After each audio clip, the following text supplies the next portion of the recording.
ডিব্ৰুগড় আৰক্ষীৰ জালত প্ৰবঞ্চক বিশাল ফুকন ডিব্ৰুগড়ৰ প্ৰভাঞ্জলি এপাৰ্টমেণ্টৰ পৰা গ্ৰেপ্তাৰ কৰা হৈছে বিশাল ফুকনক ষ্টকৰ যোগেদি বহু গ্ৰাহকক প্ৰবঞ্চনাৰ অভিযোগ বিশালৰ বিৰুদ্ধে বিশাল ফুকনৰ ফ্লেটত 4 ঘণ্টা ধৰি আৰক্ষীয়ে তালাচী চলায় শেয়াৰ বজাৰত অধিক মুনাফাৰ প্ৰতিশ্ৰুতিৰে সৰ্বসাধাৰণৰ পৰা কোটি কোটি টকা লুণ্ঠন ডিব্ৰুগড়ৰ 22 বছৰীয়া যুৱক বিশাল ফুকনৰ দুমাহত 30% অথবা তাতোধিক মুনাফাৰ প্ৰতিশ্ৰুতিৰে প্ৰায় 200 ব্যক্তিৰ পৰা 600 কোটি টকা সংগ্ৰহ কৰিছিল বিশাল ফুকনে সোমবাৰে সন্ধিয়া আৰক্ষী আটক কৰি জেৰা অব্যাহত ৰাখিছিল বিশাল ফুকনক কেইবা ঘণ্টা ধৰি জেৰা চলাইছিল আৰু তাৰ পাছতেই নিশা ডিব্ৰুগড় আৰক্ষীয়ে বিশাল ফুকনক গ্ৰেপ্তাৰ কৰে বুলি জানিব পৰা গৈছে বৰ্তমান আৰক্ষীৰ জিম্মাত আছে বিশাল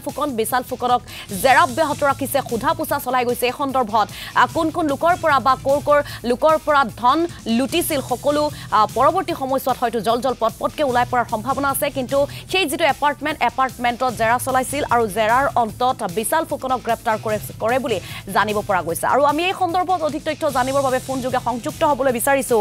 সাংবাদিক দেৱজিৎ চুটি আছে দেৱজিৎ আপোনাক সুধিব বিচাৰিছো যেহেতু কোটি কোটি সম্পত্তিৰ গৰাকী হৈছে মাত্ৰ 22 বছৰীয়া যুৱক বিশাল ফুকনৰ বিৰুদ্ধে এটা কেতবোৰ বিস্ফোৰক অভিযোগ উত্থাপন হৈছে সবিশেষ তথ্য কি জনাব দৰ্শকসকলক হয় ঋতুমণিচক কালি আসলতে যেতিয়া এই খবৰটো আহিল যে অনলাইন ট্ৰেডিঙৰ জৰিয়তে এখন প্ৰবঞ্চনাৰ সাম্ৰাজ্য গঢ়ি তোলা বিশাল ফুকনক কালি আৰক্ষীয়ে আটক কৰাৰ কথাটো যেতিয়া পোহৰলৈ আহিলে সমগ্ৰ অসম আসলতে এই বাতৰিটো লৈ আসলতে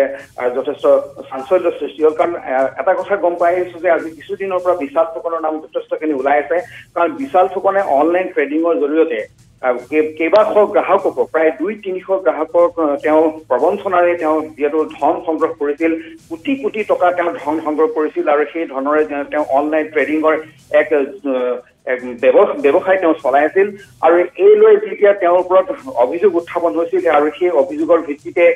তেওঁক লৈ বিভিন্ন ধৰণৰ বাবতৰি ওলাই আছিল আৰু এই যেতিয়াই তেওঁৰ বিৰুদ্ধে যেতিয়া এই অভিযোগবিলাক যেতিয়া আহিলে এই অভিযোগবিলাক ওলোৱাৰ পিছতে বিশাল ফুকনে বহুদিন ধৰি তেওঁ আত্মগোপন কৰি আছিল আৰু বিশাল ফুকনৰ লগতে তেওঁৰ যিবিলাক সংগী আছিল সেই সংগীবিলাকেও আচলতে তেওঁ কেনেধৰণে সহযোগ কৰিছিল এই গোটেই কথাবিলাক লাহে লাহে পোহৰলৈ আহিবলৈ ধৰিলে আৰু তেওঁ যিটো প্ৰকৃততে তেওঁ বিশাল ফুকন হ'ল নামৰূপৰ ল'ৰা আৰু তেওঁ কিন্তু ডিব্ৰুগড়ত প্ৰভাঞ্জলি এপাৰ্টমেণ্টত তেওঁ ভাড়া কৰি আছিল তেওঁৰ মাতৃৰ সৈতে আছিল এটা ফ্লাইটত তেওঁ মাতৃৰ সৈতে আছিল আৰু সেই ফ্লেটত আজি কিছুদিনৰ পৰা বিশাল ফুকন অহা নাছিল বা সেই ফ্লেটত তেওঁ কোনেও দেখা পোৱা নাছিল এক প্ৰকাৰ তেওঁ নিৰুদ্দেশ হৈ আছিল আৰু কিন্তু তেওঁ যিটো ফেচবুক যিটো একাউণ্ট সেই ফেচবুক একাউণ্টত তেওঁ এক্টিভ হৈ আছিল আৰু তেওঁৰ বিৰুদ্ধে অহা বিভিন্ন ধৰণৰ অভিযোগবিলাক তেওঁ ফেচবুক বা ছ'চিয়েল মাধ্যমৰ জৰিয়তে তেওঁ খণ্ডন কৰি আছিল কিন্তু দেখা গ'ল যে তেওঁৰ বিৰুদ্ধে ইজনৰ পিছত সিজন আচলতে লোক অভিযোগ দি আছিল মৌখিকভাৱে অভিযোগ দি আছিল কিন্তু অৱশেষত ডিব্ৰুগড় থানাত তেওঁৰ বিৰুদ্ধে লিখিত অভিযোগ দাখিল হ'ল এটা গোচৰ ৰুজু হ'ল আৰু সেই গোচৰ ৰুজু হোৱাৰ পিছতে কালি সন্ধিয়া যিহেতু বিশাল ফুকনক তেখেতৰ প্ৰভাঞ্জলি এপাৰ্টমেণ্টতে তেওঁক আৱিষ্কাৰ কৰা হ'ল আৰু তাতে তাৰ পৰাই তেওঁক আটক কৰি আনিলে আৰক্ষী আৰু নিশালৈকে তেওঁক জেৰা অব্যাহত ৰাখিলে জেৰা অন্তত তেখেতক গ্ৰেপ্তাৰ কৰাটো আমাৰলৈ শেষতকে খবৰ আহিছে আৰু দ্বিতীয় কথা হ'ল তেওঁ যিটো বাসগৃহ প্ৰভাঞ্জলি এপাৰ্টমেণ্টৰ যিটো তেওঁ মাতৃৰ সৈতে থাকে সেই তাতো বহু দিশালৈকে তাত আৰক্ষী আছে আৰক্ষীয়ে অভিযান চলাই আছে ৰুদ্ধধাৰ তেওঁ ঘৰৰ ভিতৰত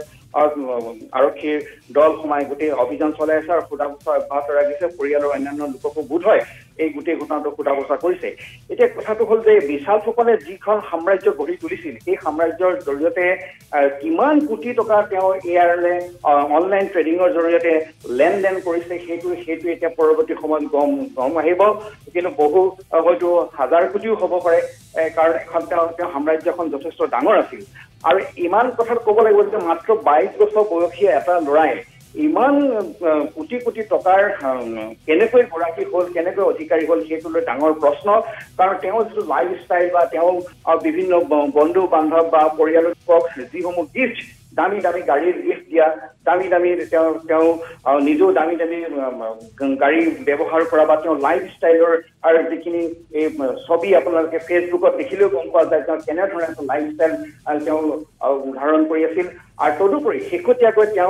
তেওঁ এটা দৰৱৰ এটা কোম্পানী পাৰ্চিয়েলি নহয় দৰৱৰ কোম্পানী এটাও তেওঁ লঞ্চ কৰিছিল গতিকে ইমান ডাঙৰ এটা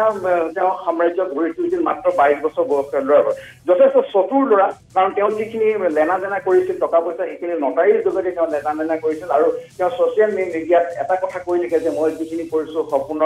বিধিগতভাৱে কৰিছোঁ বুলি তেওঁ ছচিয়েল মিডিয়াত এক প্ৰকাৰ স্পষ্টীকৰণ নিচিনা তেওঁ দি থাকে কিন্তু দেখা হ'ল যে ইমান টকা পইচাৰ লেনদেনত নিশ্চয় কিবা এটা থাকিব লাগিব যাৰ বাবে তেওঁৰ ওপৰত ইমানখিনি অভিযোগ আহিলে যাৰ পৰিপ্ৰেক্ষিতত কালি ডিব্ৰুগড় আৰু হয় দেৱজিৎ আন এক খবৰ অনুসৰি বহু লোকে ইনভেষ্টও কৰিছিল বা বিনিয়োগো কৰিছিল কৰ লোক আছিল বা কোন লোক এই মুহূৰ্তলৈকে হয়তো এজন লোকৰ নাম পোহৰলৈ আহিছে কিন্তু হয়তো আৰক্ষীয়ে যিহেতু জেৰা চলাই গৈছে বিশাল ফুকনক হয়তো জেৰাৰ অন্তত আৰু ৰৌ বৰালী আৰক্ষীৰ জালত পৰাৰ সম্ভাৱনা আছে দেৱজিৎ নিশ্চয় মানে চক কাৰণ তেওঁ যিখন ইনভেষ্টৰ সেই ইনভেষ্টৰবিলাকৰ মাজত বহু ডাঙৰ ব্যৱসায়ী আছে সাংস্কৃতিক জগতৰ লগত জড়িত লোক আছে চাকৰিয়াল আছে সেইবিলাকৰ সেই গোটেই আমি গম পাইছোঁ তেনেধৰণৰ বহু লোকৰ নাম জনা শুনা লোকৰ নামো এতিয়া তাত আছে বুলি আমি এতিয়া তথ্য আজিকালি এতিয়া আৰক্ষীয়ে নিশ্চিত নকৰালৈকে আমি সেইবিলাক এতিয়া হোৱাৰ অসুবিধা বিভিন্ন ধৰণৰ নাম আহিছে সাংস্কৃতিক জগতৰ লগত জড়িত লোকো আহিছে আৰু এটা কথা কওঁ যে আপোনালোকে বা সমগ্ৰ অসমবাসীয়ে গম পাইছে যে অসমৰ এগৰাকী কোৰিঅগ্ৰাফাৰ অভিনেত্ৰী সুমি বৰা তেখেতৰ নামো যিহেতু ইয়াৰ লগত জড়িত হৈ আছে কাৰণ তেওঁলোকৰ যিটো দল সেই যিটো দললৈ টিম লৈ তেওঁলোকে কাম কৰে বা সেই টিমটোত তেওঁৰো যথেষ্টখিনি এই তথ্য পোহৰলৈ অহা যেন লাগিছে কাৰণ সুমি বৰাক তেওঁ যিহেতু পাতি লোৱা যিহেতু পৰিচয় দি আছিল আৰু তেওঁ ৱেডিং ডেষ্টিনেশ্যনতো তেখেতে যথেষ্ট পইচা ইনভেষ্ট কৰা বুলিও পোহৰত আহিছে আৰু সেই সূত্ৰে সাংস্কৃতিক জগতৰ কিছু লোক এই যিখন জাল বিশাল ফুকনৰ যিখন